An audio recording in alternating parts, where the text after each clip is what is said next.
Dalam koordinasi implementasi penanganan sanksi administrasi dalam penyelenggaraan program jaminan sosial, kerjasama dengan Dewan Jaminan Sosial Nasional dengan BPJS Kesehatan dan BPJS Ketenagakerjaan, Kamis 6 Agustus 2015.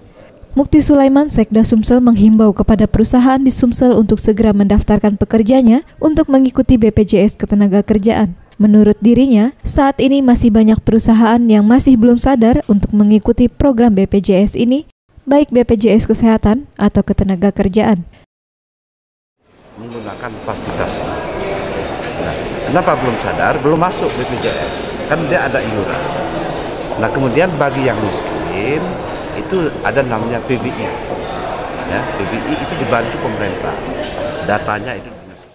Sementara itu, Aminoto, Ketua Federasi Serikat Pekerja Rokok, Makanan, dan Minuman atau SPRMM, Sumsel menyatakan sosialisasi pihak BPJS Ketenagakerjaan masih sangat minim untuk para pekerja di Sumsel. Ia sangat menyayangkan untuk pekerja yang belum mengikuti program BPJS ini. Sangat banyak manfaat didapat, salah satunya adanya jaminan hari tua yang dapat digunakan jika pekerja tersebut telah pensiun.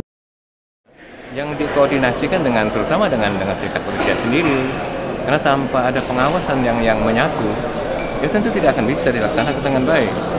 Makanya kita harapkan koordinasi itu bukan sepihak, karena yang menjadi sasaran itu di samping perusahaan pekerja.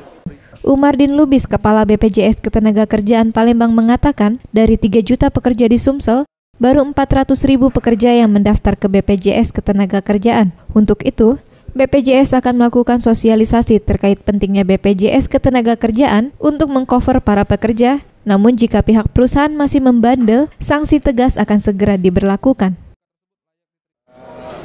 Orang yang bekerja itu lebih kurang ada 3 juta ya, dari penduduk Sumatera Selatan yang kira-kira 6 atau 7 juta ya. Yang sedangkan yang dari yang 3 juta itu yang baru masuk sama kita yang di Sumatera Selatan itu lebih kurang baru 400.000, baik itu formal.